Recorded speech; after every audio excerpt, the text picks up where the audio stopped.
Bismillahirrahmanirrahim. Alhamdulillahirabbil alamin. Wa bihi nasta'in. Nahmaduhu wa nasta'inuhu wa nasta'dihi wa nastaghfiruh. Wa na'udzu billahi min shururi anfusina wa min sayyiati a'malina. May yahdihillahu fala mudilla lahu wa may yudlilhu fala hadiya lahu. Nashhadu an la ilaha illallah wa anna Muhammadan abduhu wa rasuluh. Rabbi shrah li sadri wa yassir li amri wa hlul 'uqdatam min lisani yafqahu qawli. Yang saya mudahkan untuk puasa surah pada Islam itu juga dari kejeranan Kementerian Muslimin wal Muslimat dan para hadirin wal hadirat rahimakumullah. Assalamualaikum warahmatullahi wabarakatuh. Pertamanya dan selamanya kita senantiasa mengucapkan alhamdulillah wa syukurillah, dan bersesuaian dengan sabda Rasulullah SAW, kullu amrin dhi balin la yubda'u bi bismillah walhamdulillah fahuwa aqta. Setiap perkara yang punya iaitu urusan, punya kepentingan dan kemaslahatan, tapi tidak dimulakan dengan bismillah, benda itu besar, benda itu penting, tetapi sayangnya perasmian itu tidak dimulai dengan bismillah. Dan alhamdulillah, dan satu riwayat kata, dan disebut juga selawat kata Rasulullah, maka kudunglah perkara itu.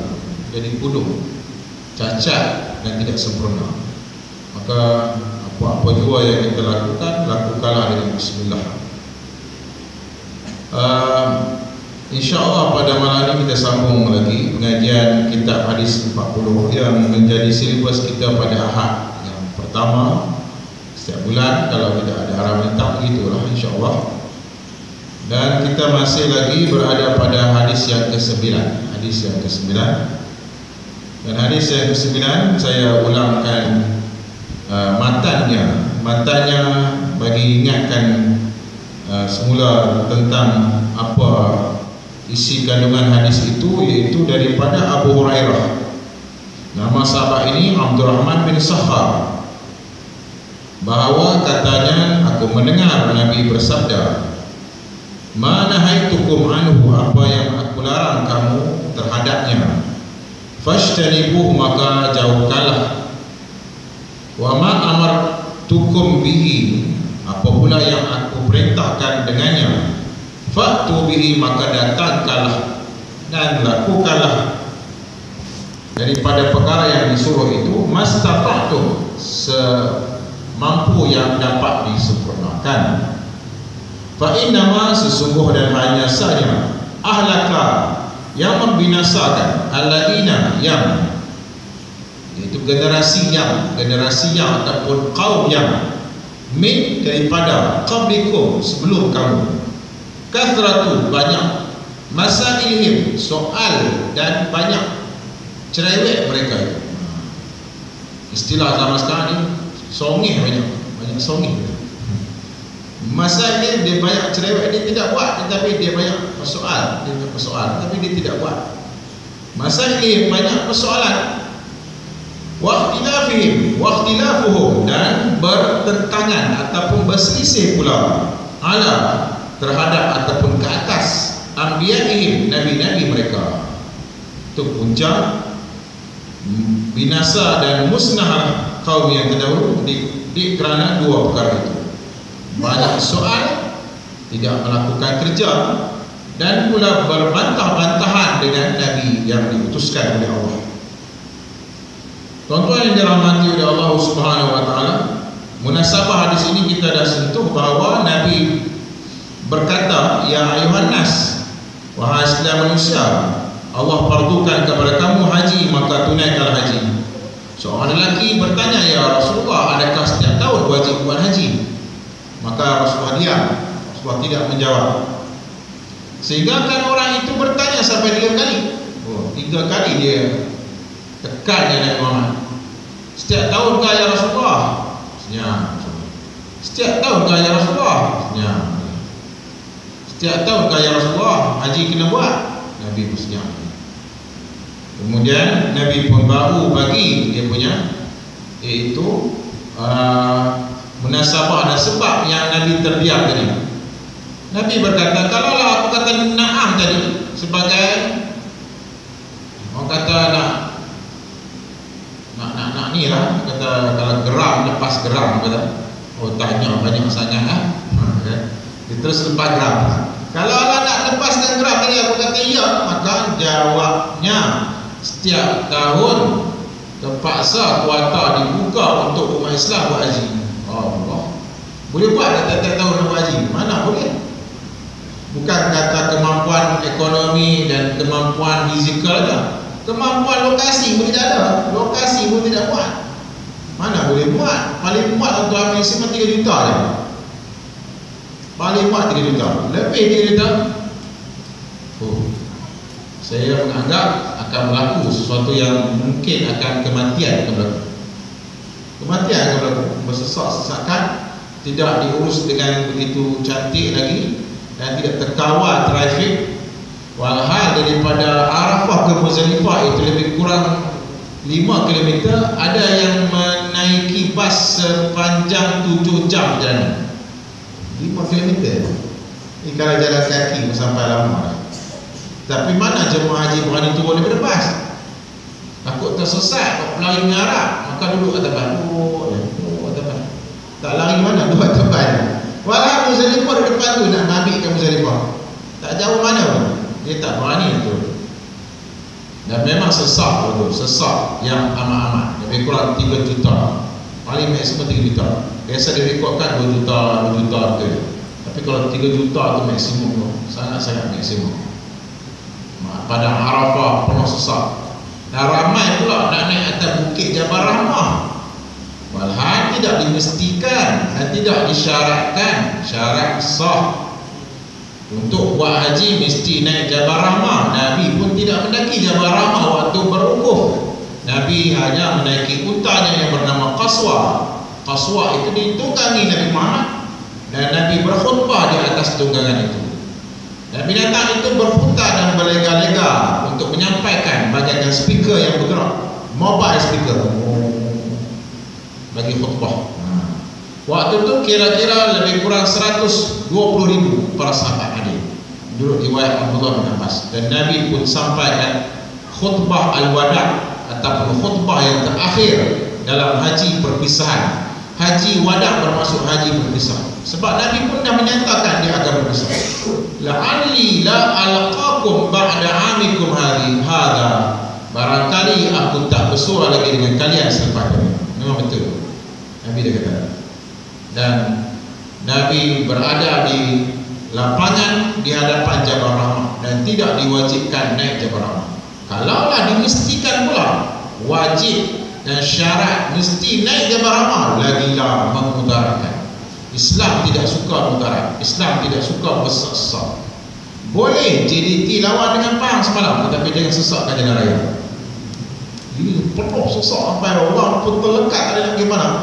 Boleh nak bermain bola, no problem, tetapi jangan diriuh rendahkan, jangan digimikkan, jangan dilakukan sebarang perbuatan-perbuatan yang menyebabkan kesesakan. Itu sudah memudaratkan kerap yang ramai. Maaf kenapa sesak kan? Tak boleh gerak mana. Dan saya pernah lalu ke Emirat tu waktu malam pertandingan final. Ya Allah, dia dah macam kiamat tu. Masing-masing dengan panji-panji masing-masing menuju kepada mahsyar. Dia macam tu, dia macam kiamat lah. Sebab hari kiamat ialah hari membawa panji. Nabi membawa panji, dan kita ini berdoa, ya Allah, moga aku dan kami semua ditempatkan tahta panji Rasulullah, tahta liwa'i Sayyidina Muhammad SAW. Kan kita doa selepas habis tarawih 20 rakaat atau 8 rakaat tu, Ustaz Muhaimin duduk jadi imam kan, dia akan Allahumma jadikanlah kami ini bersama dengan Nabi Muhammad wa tahta liwa'i sayyidina Muhammad sallallahu alaihi wasallam. Semoga berada di bawah panji bahawa perhimpunan di pada masyarakat bersama dengan panji bendera. Tapi waktu kiamat ada JDT dengan bahkan ada bendera itu tak ada, bendera yang lain ada yang akan ditembak dan dikibarkan, yang lain akan ada. Tuan-tuan dirahmati Allah, ada yang saya nak bawa satu persepsi di sini, menyusah-nyusahkan dalam agama tidak dibenarkan dan memberat-beratkan urusan agama tidak dianjurkan oleh baginda Nabi Muhammad SAW. Dan Nabi kata, kalau aku kata na'am, kamu akan berat nanti dan kamu akan sukar melakukannya. Sesungguhnya orang-orang terdahulu mereka ini binasa dan mereka ini sampai dibala dan dibencanakan oleh Allah sebab banyak pertentangan dengan Nabi dan banyak sekali mereka ini bersusah-susah dengan urusan dan mereka tidak mengamalkan, mereka bersusah. Nah, ini sikap yang dilarang dalam syariat ataupun dalam agama Islam. Ada yang menyusah-nyusahkan kena naiki Jabal Rahmah dan kena pula mengadap kat batu atas. Jadi susah pula. Batu itu bukan kiblat untuk digadap. Satu hal pula. Ada yang kata kalau nak jodoh, ambil gambar, letak gambar kat Jabal Rahmah, insya-Allah dapat jodoh. Siapa-siapa yang teringin nak beristeri ataupun bertemu jodoh, doa atas tu dia akan mustajab. Nak tambah satu lagi pun, pergilah Jabal Rahmah, ada juga petua macam tu. Doa pelan-pelan, jangan bagi bini dengar, nanti bini marah. Ya Allah, moga-moga dapat jumpa dengan Hawa lagi. Sebab Hawa dengan Adam jumpa situ. Tidak mengapa untuk pergi ke Jabal Rahmah, tetapi jangan dispesifikkan acara-acara tertentu begitu. Acara-acara tertentu itu dijadikan sebagai satu benda yang dilimitkan dan sukar bagi kita. Tidak mengapa sambut awal tahun Muharram, tetapi tidak perlu dilimitkan. Kena, itu wajib dan mesti kena doa awal tahun dan akhir tahun. Bila-bila masa doa pun tak apa. Bila-bila masa doa pun tidak apa. No problem. Tuan-tuan yang dirahmati Allah Subhanahu wa taala, ada muslimat. Jadi kita bagi luar untuk kaum muslimat. Tuan-tuan yang dirahmati Allah Subhanahu wa taala, ada yang melontar jamrah, disusahkan jamrah itu dicuci batu, melontar jamrah sampailah bersih. Lepas cuci dibubur minyak atar pula, dan lepas tu dia lontar pula. La ilaha illallah. Lepas dia cuci, lepas dia bubur minyak atar, dia lontar pula. Bismillah, Allahu Akbar. Rajman li syayatin, dengan marah, dengan emosinya dia jadi nak syekh pula. Kata syaitan balik sampai tak kira dah siapa dia orang di hadapannya. Dia balik kadang-kadang satu das tu 5 ke 7 biji tembakan. Ingat, perlu tabur ke? Penabur dia bagi, penabur. Wah, perang selesai. Hendaklah mengikut tata cara dalam beramal. Dia bukan main sembrono, rupanya sebiji-sebiji. Dia tidak boleh baling begitu, dia kena baling macam tu. Rupanya dia tidak boleh baling segugus ataupun secekuk gini ataupun segenggam, perang selesai. Dia kena baling Bismillahirrahmanirrahim, Bismillahirrahmanirrahim. Dan jangan sampai masuk hantu pula, syaitan dia baling. Dan ada yang baling sebesar batu besar ni mana. Ini dia ada lagi. Melayang-layang kadang-kadang kena kepala orang. Darah Allah. Dan ini menyusah-nyusahkan dan memberat-beratkan urusan agama dan menyebabkan orang lain terima bahana daripada perbuatan kita. Berdarah hamba Allah tu. Saya pernah tengok kepala kawan saya daripada pakar tergaduh, berdarah kepala dia. Habis baju kain ihram dia berdarah. Kena balik sebesar bola tenis, batu sebesar bola tenis. Siapa Allah tu? Mau tak berdarah kepala Allah tu? Balik batu yang mana Nabi kata besar kelingking, dia pergi bantai sampai besar bola tenis. Ini menyusah-nyusahkan, dan agama tidak suruh menyusah-nyusahkan agama. Dan Nabi berkata, inna dina yusrun, sesungguhnya agama ini mudah. Wala yushaddadina ahadin illa ghalabah, tidaklah memahayahkan agama ini melainkan orang itu akan tumpah dan kalah. Tuan-tuan dirahmati oleh Allah Subhanahu wa taala, dalam hadis ini dua perkara yang paling penting saja, iaitu larangan Allah dan perintah Allah. Itu aja topiknya. Apa yang dilarang tinggal secara total, apa yang diperintah buat semampunya. Ini prinsip yang sangat-sangat cantik Islam letakkan. Dua prinsipal. Apa yang dilarang tinggal secara total. Tidak boleh kata sikit-sikit tak apalah, ala-ala. Dia nak main ala-ala kepada, contohnya haramnya zina dan haramnya arak. Alah, sikit-sikit je, bukanlah sangat, bubuh pun sikit je, percentage je 1% aja dia. Nak bagi kit sikit je, siram-siram di atas barbecue, bagi menyala perak tu kan. Bukanlah nak minum pun, kita perak aja daging tu, curah sikit dengan wine, nak bagi menyala buat sikit.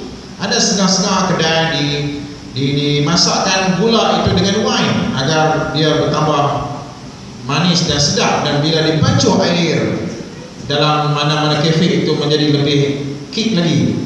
Alah, sikit je, sikitnya sikit, berapa banyak kita dah terkena benda-benda yang diharamkan, dan itu tidak dibenarkan.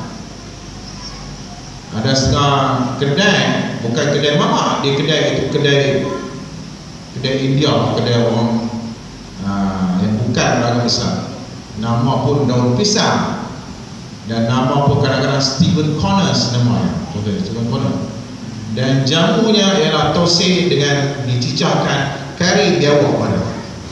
Dan ada orang kita terkena dan makan tu. Yang tak kenal adalah buka puasa kat sekolah.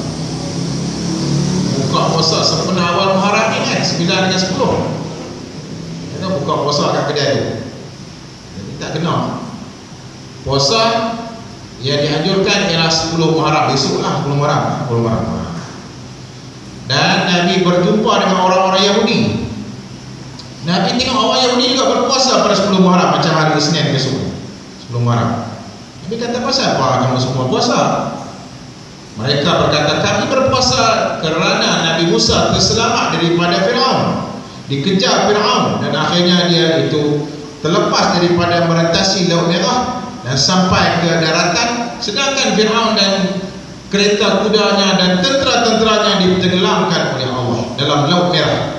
Sampai sekarang kapal-kapal yang berlayar daripada Mesir melalui Laut Merah sampai di lokasi tenggelamnya Fir'aun, dia akan terasa satu perasaan dan satu kocakan yang lain, satu ombak yang lain. Sampai sekarang terasa.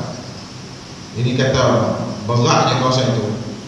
Dan sebab itulah sampai para sahabat lalu di Madain Saleh, kaum Thamud yang dipimpin oleh Nabi Allah Saleh, dan berada di utara Madinah, on the way to Jordan. Daripada Madinah dia akan nama satu tempat Madain Saleh. Jarang jemaah umrah boleh pergi ke sana.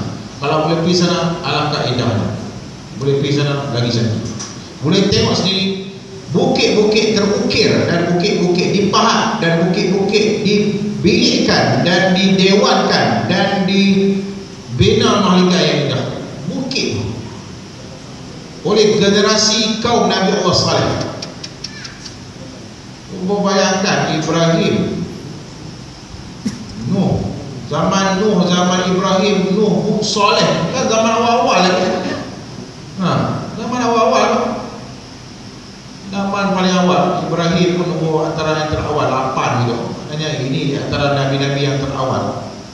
Dan tamadun waktu itu mampu membina binaan di pahat bukit. Dia tidak pun mengambil batu daripada bukit, dia buat bangunan di bukit itu. Kalau jalan Ipoh tu, dia nampak bukit yang dikat, dia buat daripada bukit itu, dia ambil batu-batu marmarnya. Tetapi Madain Saleh, mereka buat bangunan di bukit, dia kat jadi bilik dalam bukit itu. Allah apa, ini kecanggihan pada zaman itu. Dan Nabi pun, para sahabat berlalu kawasan itu, dan para sahabat akhirnya tinjau tengok. Dan Nabi kata, beredarlah dengan segera di kawasan ini, kerana kawasan ini pernah dibalak oleh Allah. Para sahabat daripada Muzdalifah pergi ke Mina, namanya Wadi Muhaisir. Para sahabat juga diperintahkan, ayo segera, jangan singgah lama-lama di wadi dan di lembah, wadi dan lembah ini, kerana kawasan ini tentera ababil menyerang Abraha dan sampai dibinasakan semua sekali. Dan dengan yang demikian Nabi kata segeralah tinggalkan kawasan ini, kerana kawasan ini ialah kawasan yang dibala oleh Allah. Orang yang pergi ke laut mati di Jordan juga, kalau pergi bolehlah melihat sendiri keadaan yang luar biasa. Kepekatan garam dalam laut mati menyebabkan orang itu terjun macam mana, lipat ke, terjun kepala dulu ke kaki dulu, lama-lama timbul dua atas. Dia ninja tekan bagi tenggelam. Apa pasal? Rupanya kepekatan garam yang tersayang. Dan kawasan itu rupa-rupanya bukan masalah garam, dia masalahnya ialah asalnya dia itu ditelangkupkan oleh Jibril. Jibril genggam dan angkat dan hempas, dan dia itu menyebabkan kampungan dan penghuninya sudah pun dibenarkan ke permukaan, ke dalam permukaan tanah itu, dan akhirnya menjadi satu tasik, itulah macam tasik. Dan laut dipanggil laut sebab besar sekali. Laut mati kerana tidak ada benda yang boleh hidup lagi dalam itu. Dan orang pergi dan orang pun baca surat khabar sambil bersantai di atas lautan mati itu. Walhal Nabi tak suruh bersantai-santai sangat, tempat itu berbahaya. Jangan lepak sangat di tempat yang sudah dibalakan oleh Allah. Ambillah sikap astagfirullahaladzim. Itu lebih baik. Tuan-tuan dirahmati Allah Subhanahu wa taala, larangan ialah merupakan tegahan Allah, dan larangan terbagi berdua, iaitu larangan yang haram, larangan yang makruh. Dan larangan juga yaitu seperti dalam kitab ini disebutkan, larangan makruh seperti memakan bawang besar ataupun bawang putih secara mentah-mentah bagi orang yang menyertai solat berjemaah atau solatul Jumaah. Lalu dengan yang demikian dia makruh untuk datang solat berjemaah kerana baunya.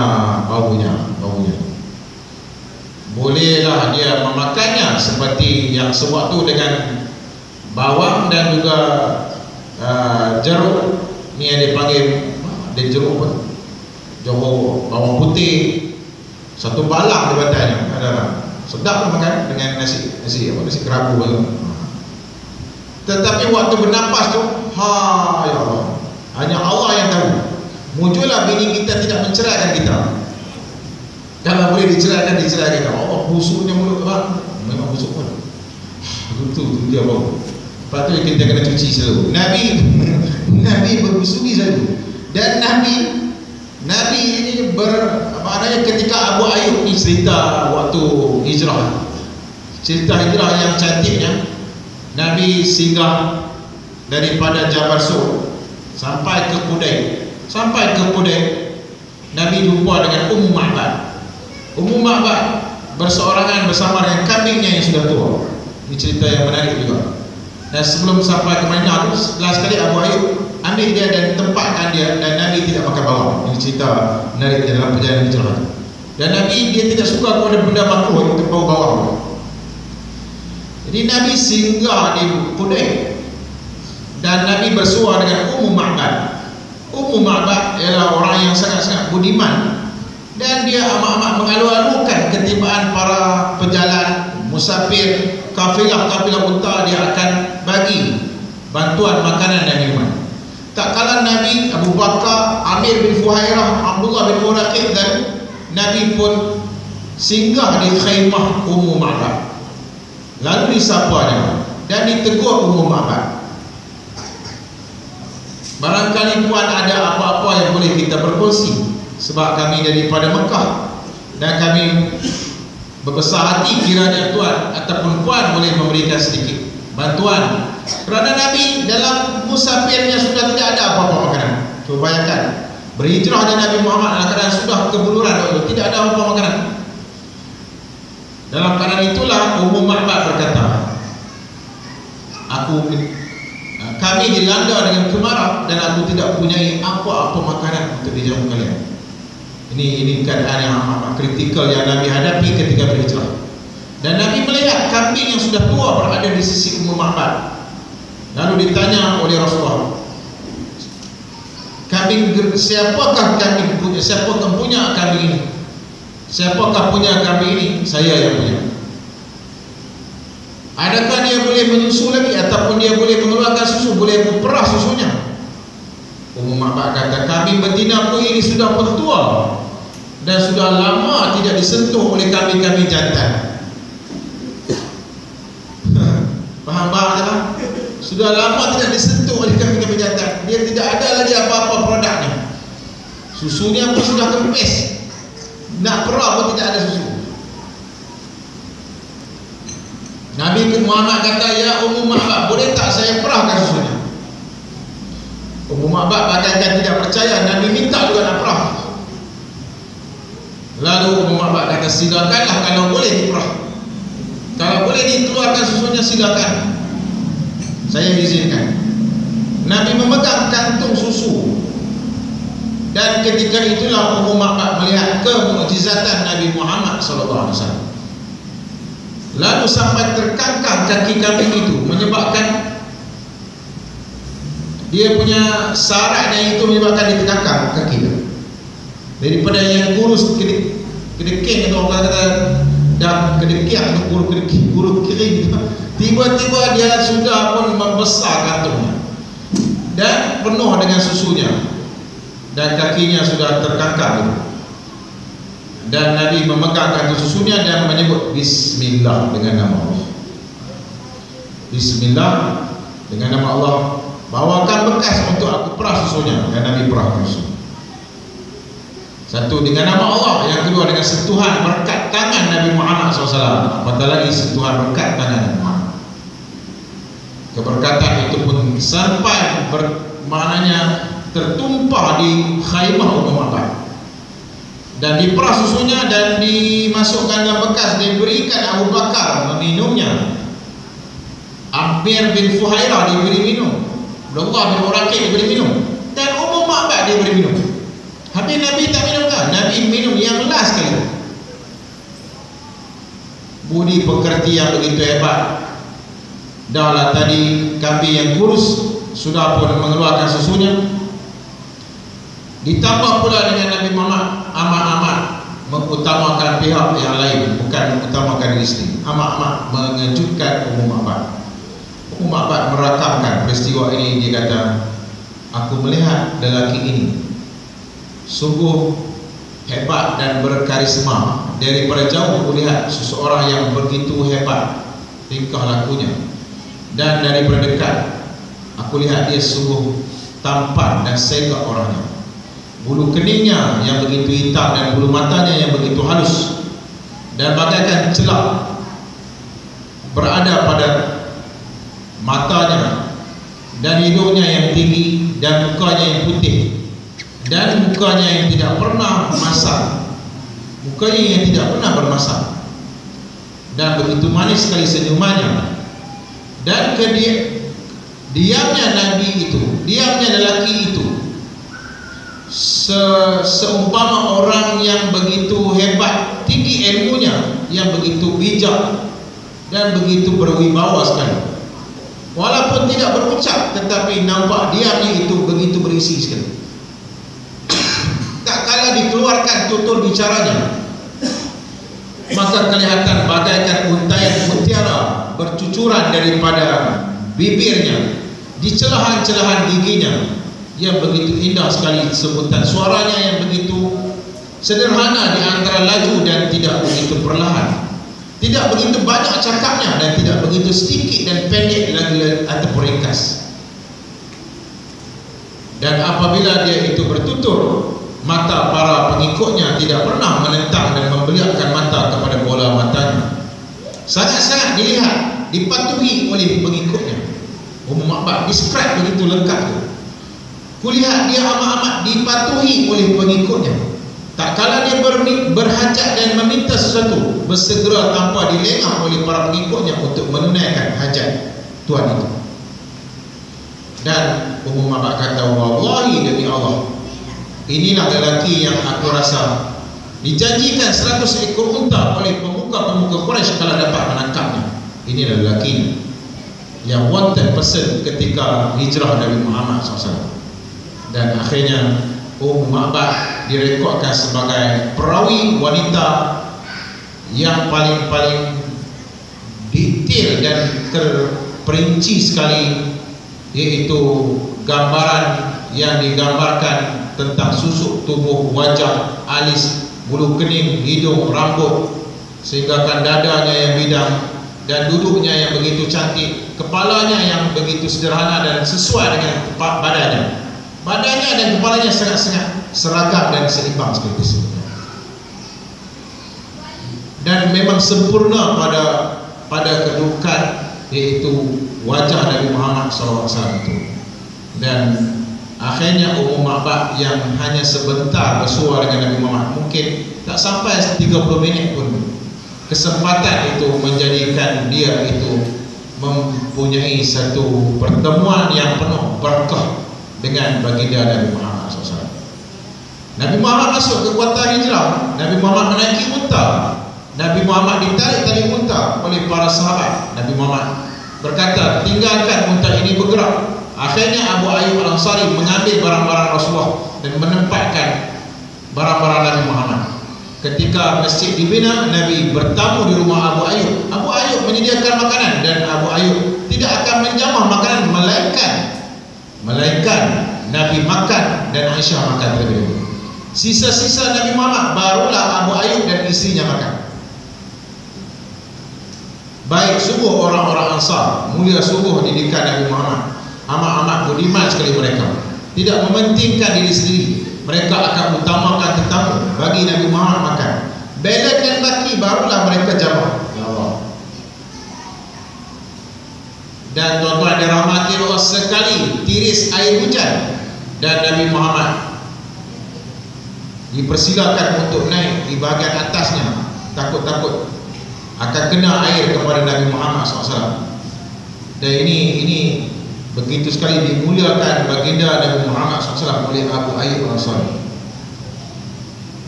Sampai sekarang tuan-tuan, orang-orang Ansar kalau pergi ke rumah mereka, hendaklah kita berpuasa terlebih dahulu.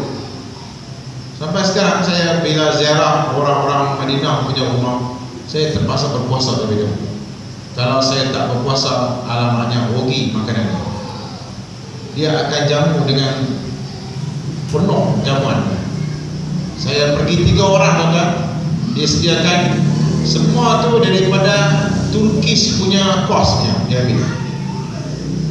Dengan kabak yang macam-macam kabak tu disediakan, dengan nasinya, dengan nasi Turki, ala-ala Turki, disediakan daripada dinding sampai ke sliding door makanan.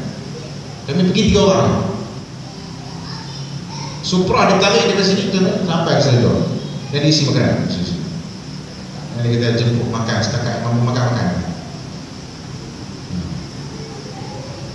Allah, dia jamu sepenuh tenaga. Pokoknya dikeluarkan kemampuan yang dia ada kat rumah itu. Walhan itu untuk semua isi rumah, tapi dipersilakan tetamu makan. Balance baru kami nak makan. Dia nak ikut resmi Abu Ayyub Al-Ansari. Saya pernah pergi rumah yang sama ni, yang jamu makanan Turki itu, waktu saya nak balik daripada Madinah nak balik ke Malaysia dan Grab dah. So saya punya penerbangan asal saya singgah waktu lunch hour. Saya kata nak ucap selamat tinggal sebab saya akan berjalan pergi ke Malaysia dan mungkin nak jumpa susah pula.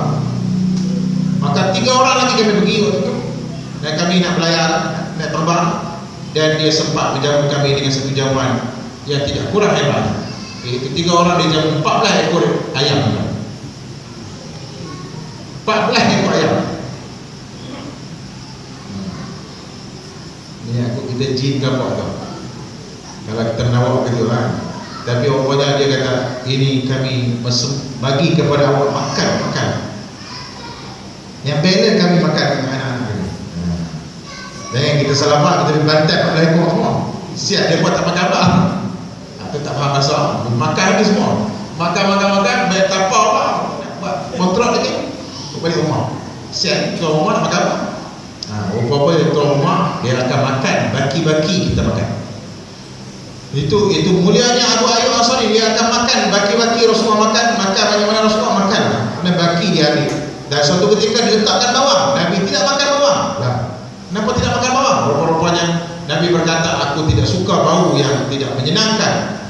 Dan Nabi tidak suka kepada bau-bau bawang itu.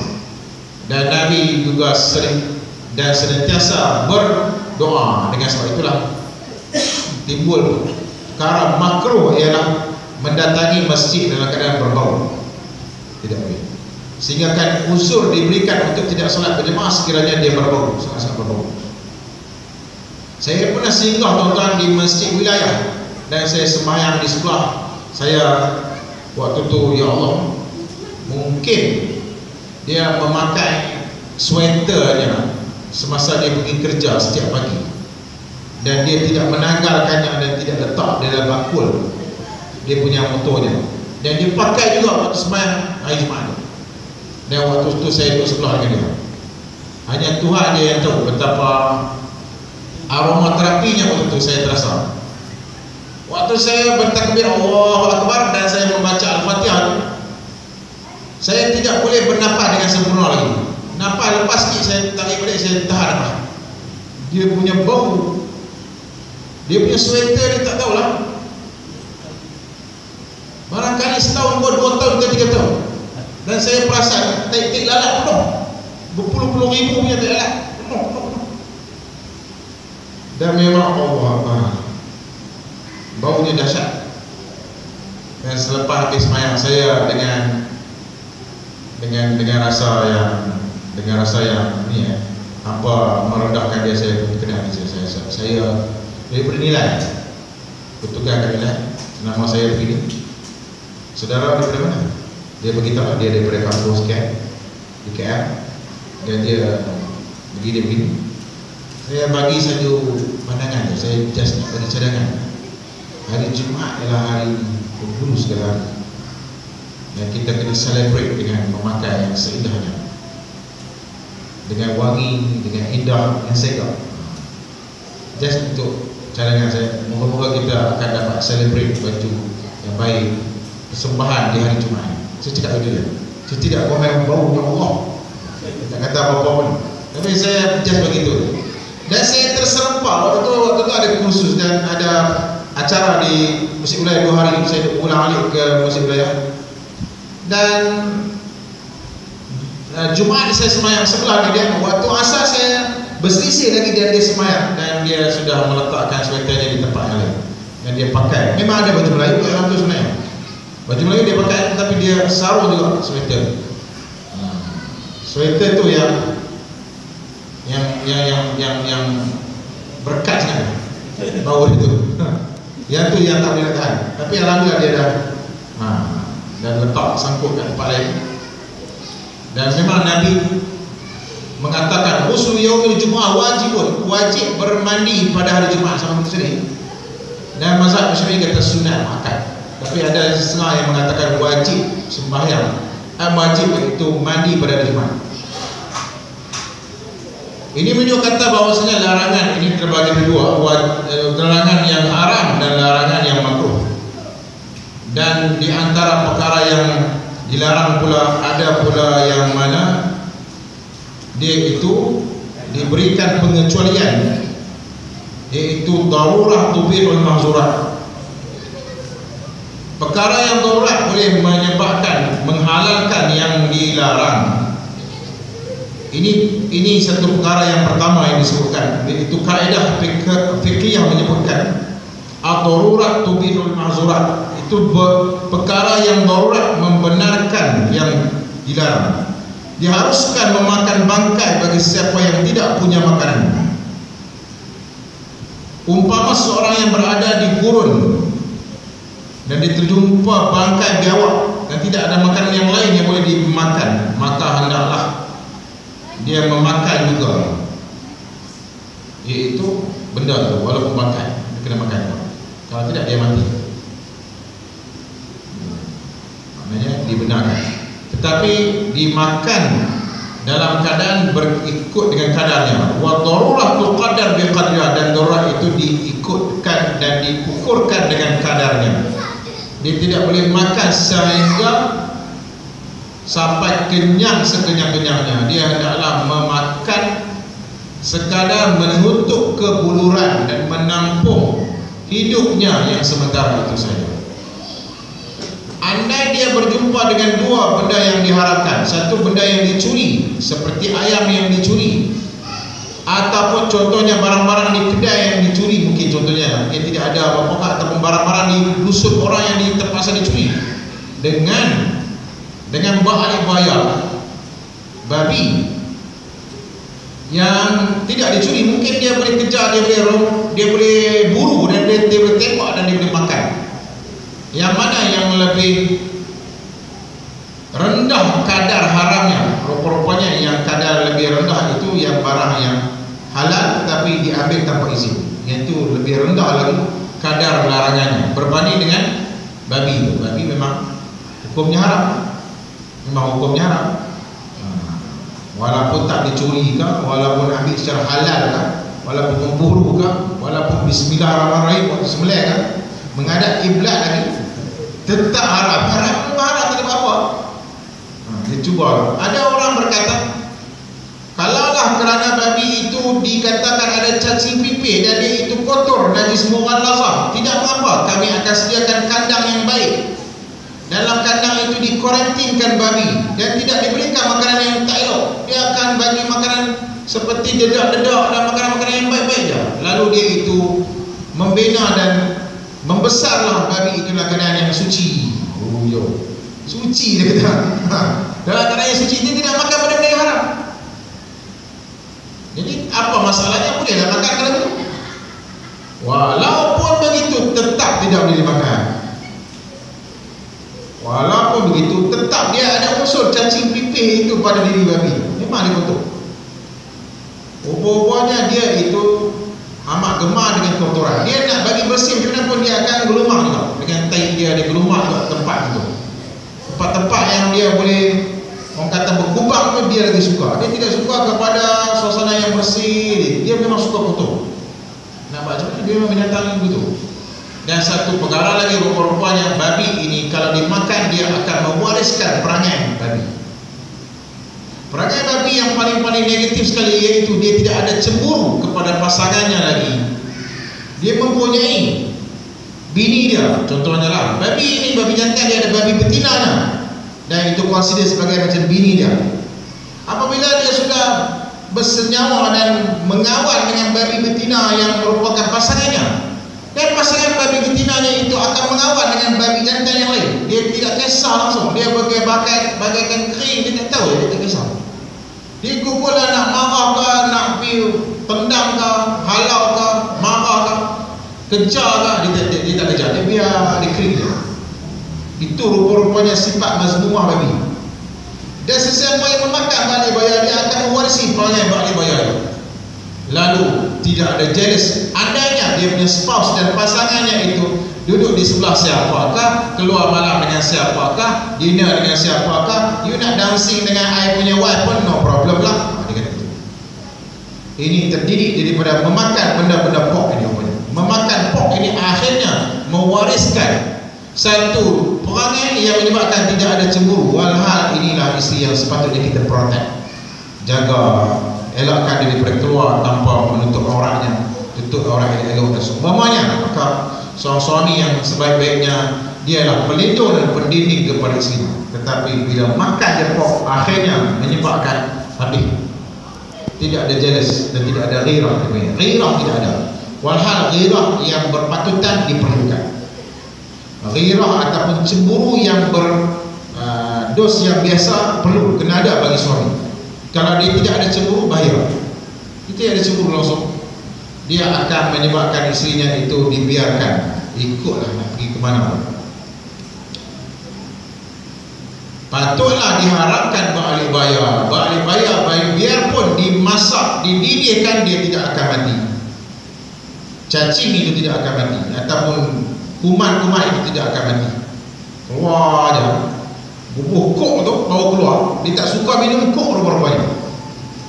Yang kita duduk minum kok, rupa-rupanya cacing mendatang tu yang duduk kat kepingan dan slice daging balik bayar, dia disiram dengan kok, dia keluar, melata keluar, nampaklah keluar, terjuntai, terlompat-lompat itulah yang akhirnya akan menjadi anak pinak dalam perut, dan dia akan penuh dalam perut itu. Orang yang memakannya akhirnya membina satu habitat baru kepada cacing itu, dan dia merosakkan habis dalam usus-usus orang yang makan itu. Termasuk juga iaitu anjing. Anjing juga mempunyai air liur dan najisnya yang mempunyai kotoran yang hanya boleh dibasmi dan dineutraliskan melalui tanah yang dicampurkan dengan air. Sebab itu Rasulullah kata, idza walaghal kalbu fi ina'i ahadikum, kalau anjing menjilat air dalam bekas tadahanmu, maka basuhlah bekas tadahan itu 7 kali, ulahunna biturab. Firstnya dipastikan cuci dengan bercampur dengan tanah. Andainya bilik ataupun rumah kita ataupun mungkin surau kita kan, tiba-tiba ada najisan itu, ada najis itu, katalah dia itu yang basah-basah kan, dia naik ke atas tempat duduk motor kita kan, orang duduk ada tu betul, dan kita pun pasal, oh dia duduk lepak atas motor kita ni, yang kita nak di masjid, nak di surau kan. Maka sepatutnya cara yang terbaik, kalau dia dalam keadaan yang tidak kering, mana dia dah basah, hujan-hujan pula, maka hendaklah kita gunakan pendekatan yang Nabi dah ajar. Basuhlah dengan first kali air campur dengan tanah, kemudian 7 kali, insyaAllah very clear lah, akan clean semua-semua lah, dia akan dapat dinyahkan. Sebab rupa-rupanya tanah itu saja yang mematikan kuman yang terdapat pada kedua-dua najis mughalazah, kepada anjing dan juga keturunannya, dan juga babi dan keturunannya pun tidak boleh. Sama ada dia dikawinkan dengan binatang lain, maka binatang babi dikawinkan dengan binatang lain pun termasuk juga dikira sebagai mughalazah. Justru tidak wajar disentuh, dan tak pasal-pasal nak cari pasal. Oleh demikian, program yang baru-baru ini, I want to touch a dog, itu memang pelik semua, memang tak sesuai.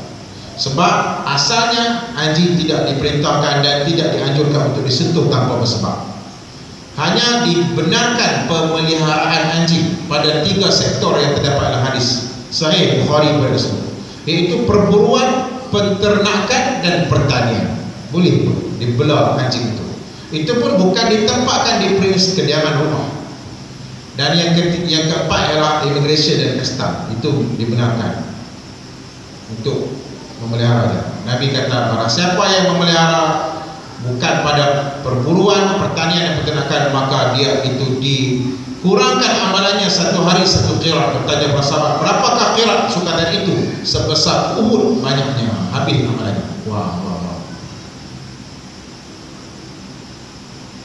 Anjing memang binatang yang merupakan binatang makhluk yang tidak boleh dizalimi dan tidak boleh dipukul tanpa ada sebab, tidak boleh dilakukan kezaliman kepadanya.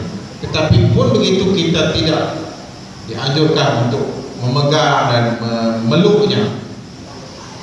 Program yang dilakukan sampai kepada peluk-peluk dan ambil gambar itu sudah begitu sekali dilihat, sangat-sangat meninggalkan ataupun sangat-sangat maknanya tidak patuh kepada hormat kepada hukum Islam yang asal. Hukum Islam yang asal dan tidak boleh membelah anjing.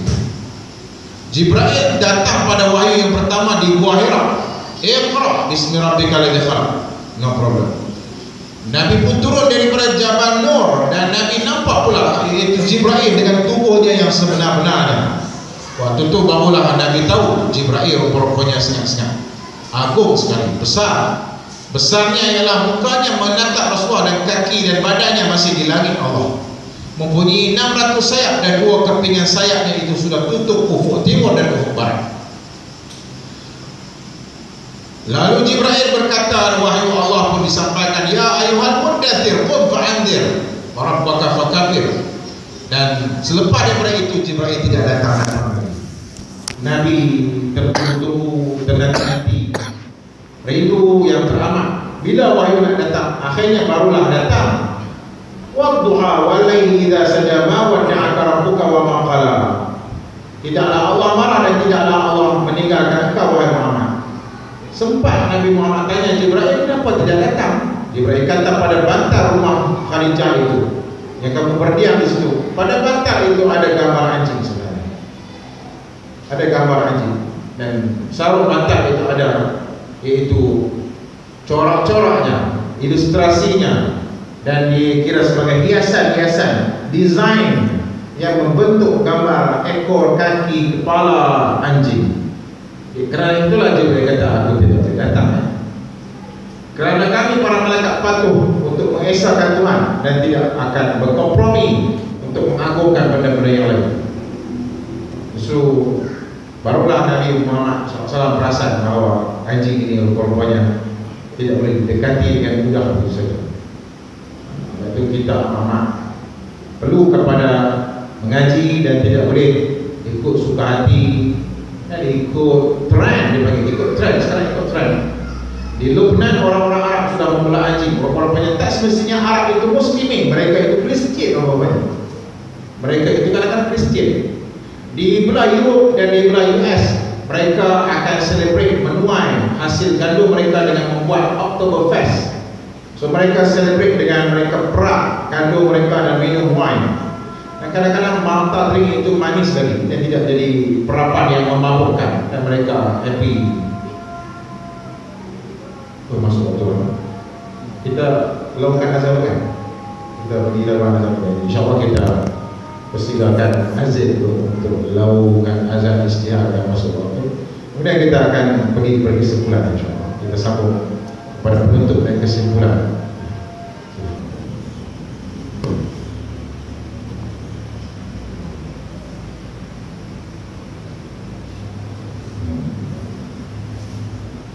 Tuan-tuan yang dirahmati Allah Subhanahu wa taala, bab larangan kita dah sentuh, itu larangan yang makruh, larangan yang haram, maksudnya diharamkan. Dan benda yang diharamkan maka hendaklah dijauhkan dan ditinggalkan secara sepenuhnya. Adapun perkara yang merupakan perintah terbagi kepada yang wajib dan juga yang sunat, yang wajib dan juga yang mandu. Dan apabila kewajiban itu menjadi kemestian dan fardu ain, ada pula iaitu kemudahan yang Allah berikan. Sebab itulah datangilah perkara wajib itu sekadar yang mampu, kerana ada juga orang yang tidak mampu. Imran bin Husain kata, aku didatangi dan aku ditimpa dengan penyakit puasir, dan aku tidak dapat bersalat secara berdiri, ya Rasulullah.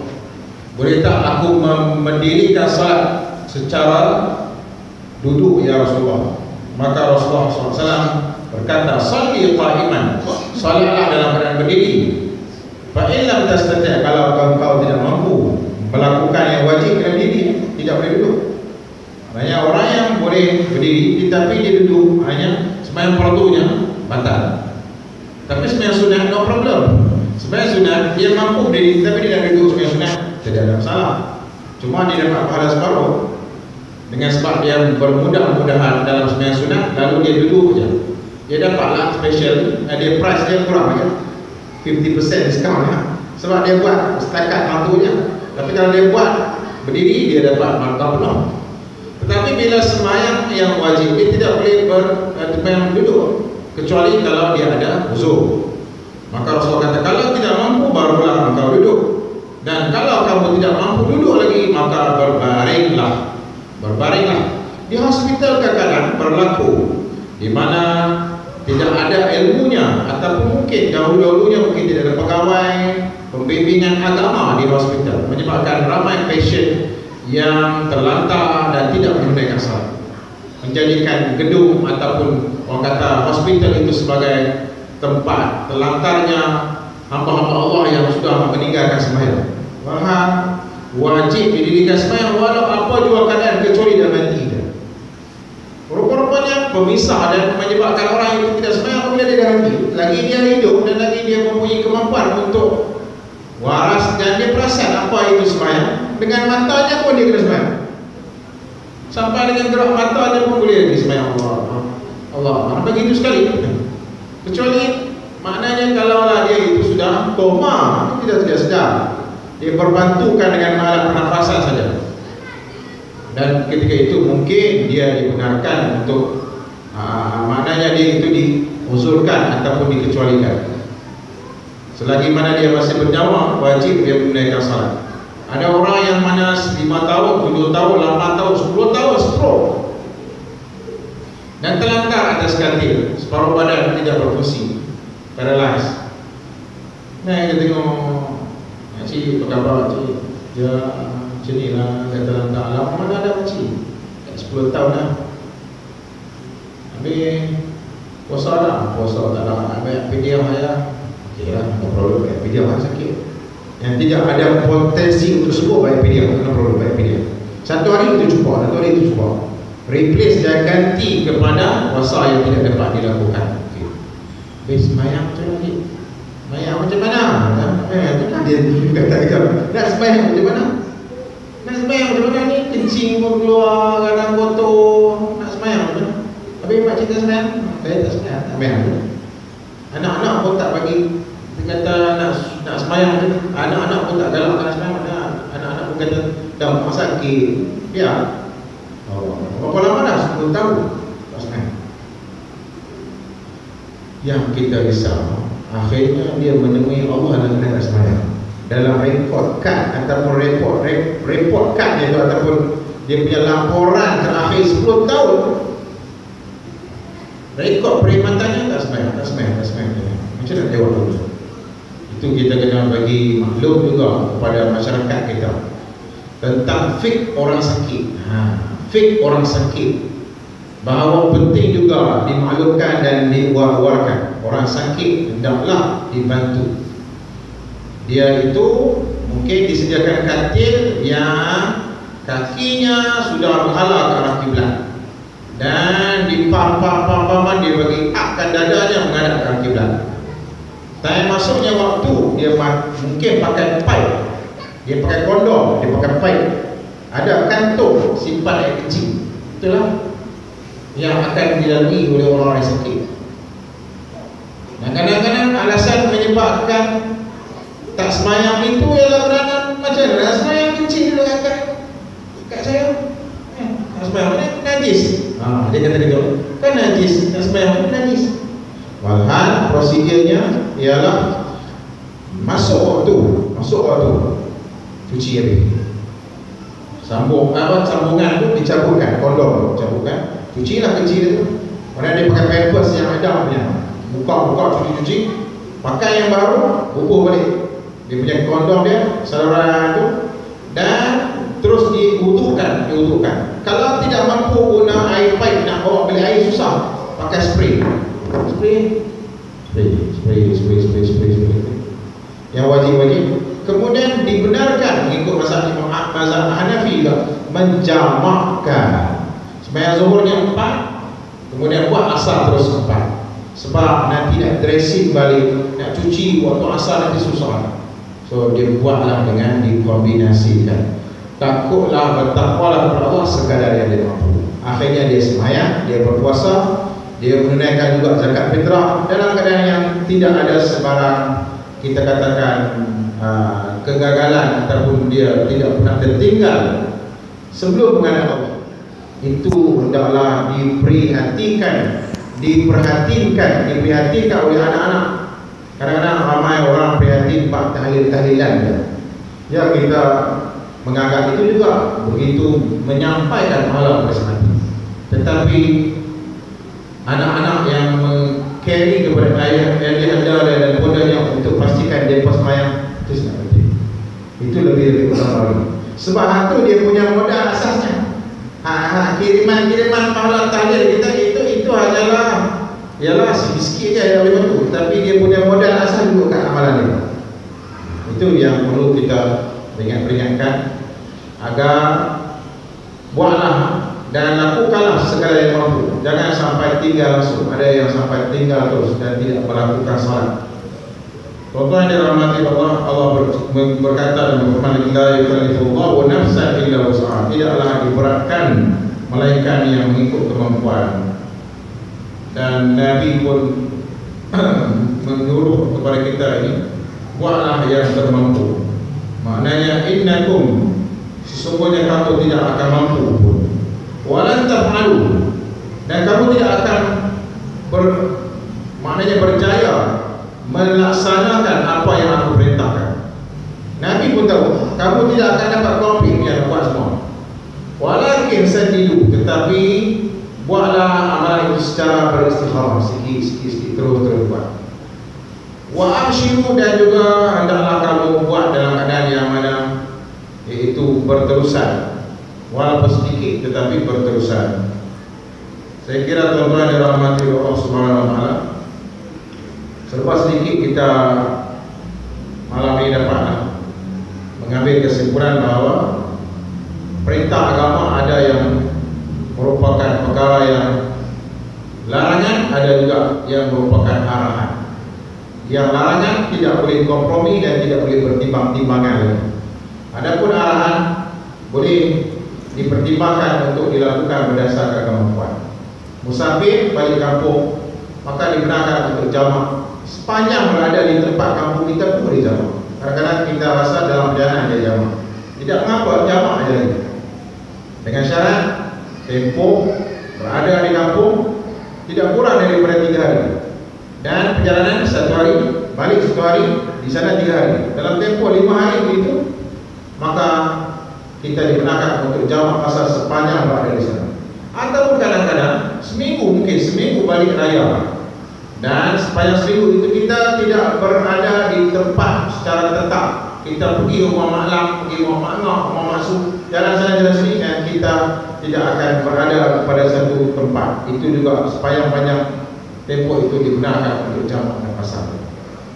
Gunakan kesempatan dan kemudahan yang Allah berikan agar kita tidak menyusahkan agama dan kita tidak memberat-beratkan urusan agama.